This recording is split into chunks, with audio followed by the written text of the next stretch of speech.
Well, one last thing on identifying. So Oliver Simonson every week sends me an email with a bunch of links, and so Sunday's column is Service Around the World and Web, and it's anytime somebody mentions you, Service, Gerhard, Strange Death, Glamour, any of that stuff, and he finds it usually on Twitter. He sends me links, and okay, I format it, make a column, and it's just usually like a series of links.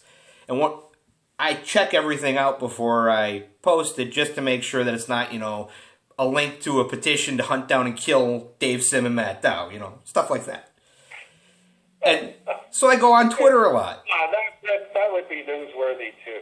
Well, but that's it. So I go on Twitter a lot, and one of the things I've noticed on Twitter that people have started doing, because Twitter is technically anonymous. You can use any name you want. You can have your screen name be Guy on Corner, and they don't need to know what your name is. So people have been putting descriptors of how they identify themselves. Like if you identify as female, they'll put he slash or she slash her, or if it's someone identifying as male, it's he slash him. And I saw this for a couple of weeks, and finally I'm like, I shouldn't do this, but I'm gonna. So on my Twitter profile, it's link to my blog, and then identify as Duke McAwesome, Overlord of Existence, so male, I guess. Nobody said anything yet. Not necessarily. Not necessarily. It's one of those.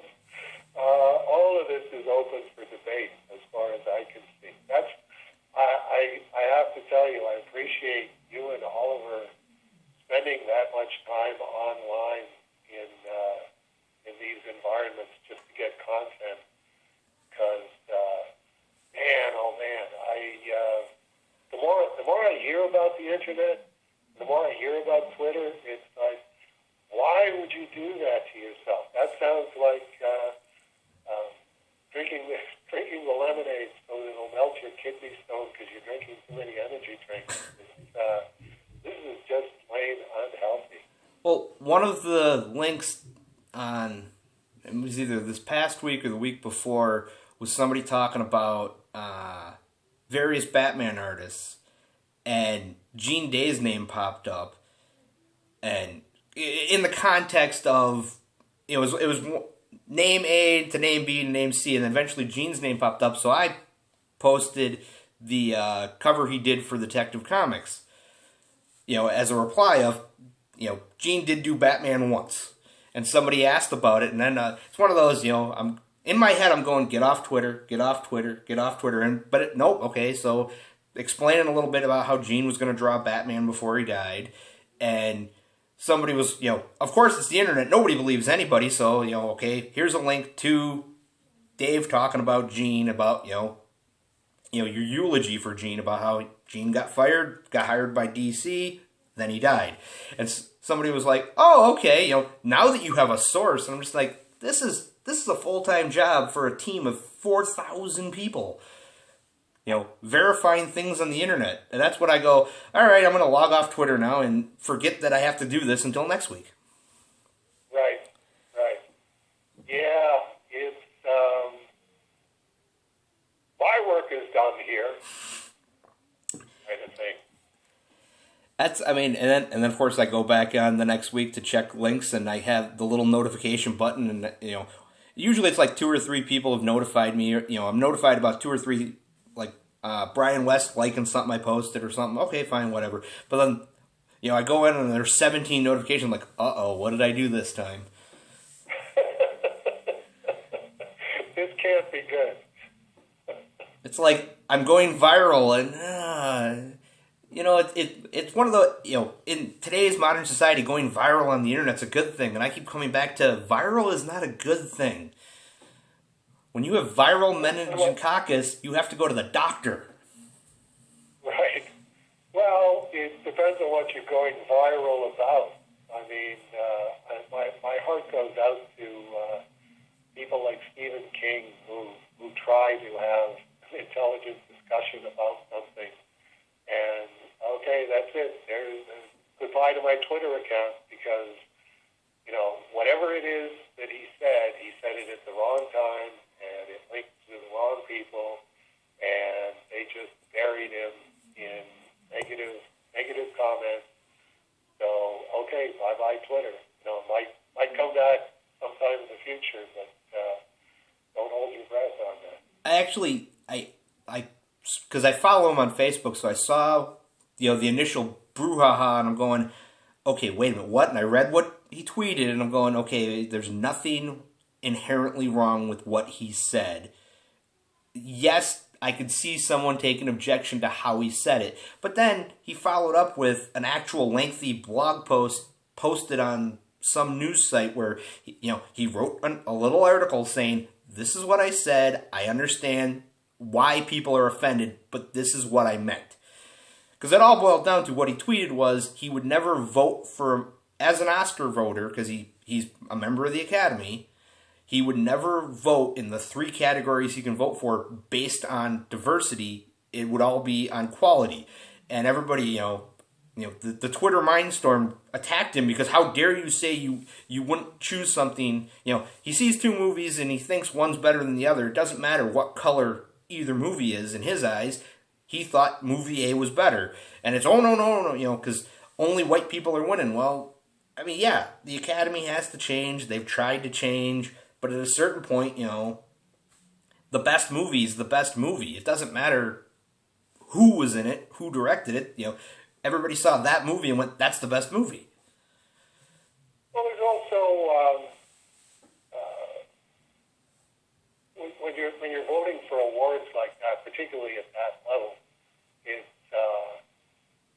it's got more to do with who would I like to see on the Oscar telecast getting up and going, wow, I can't believe this. It's like a dream sort of thing.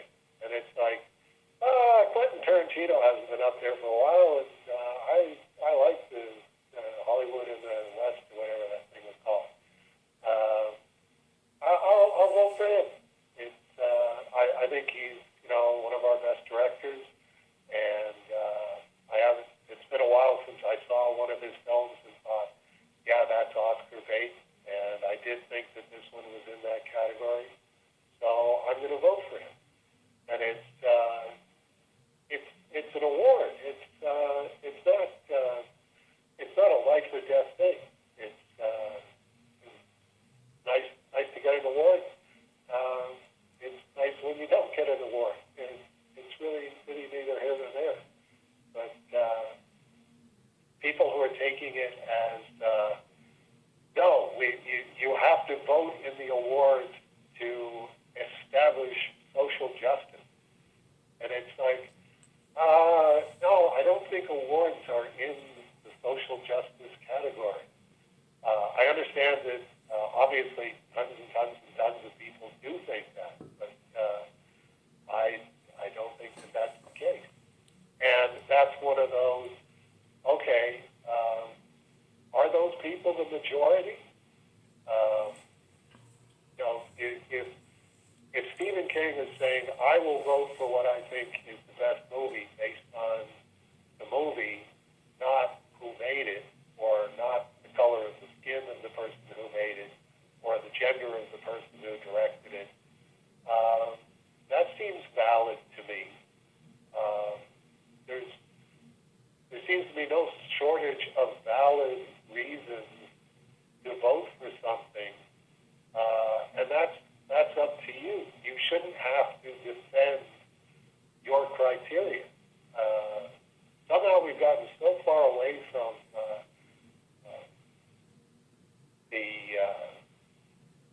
where we used to be in a society where if you're talking to an adult and the adult is talking about something and it has to do with criteria, it has to do with here's what informs my decision making.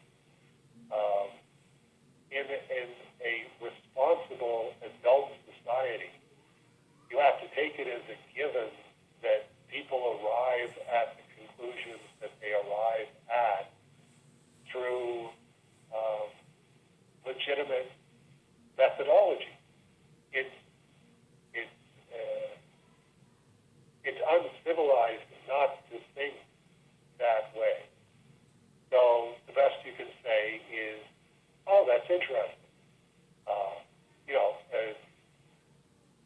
have a conversation with any number of people who vote for the Academy Award.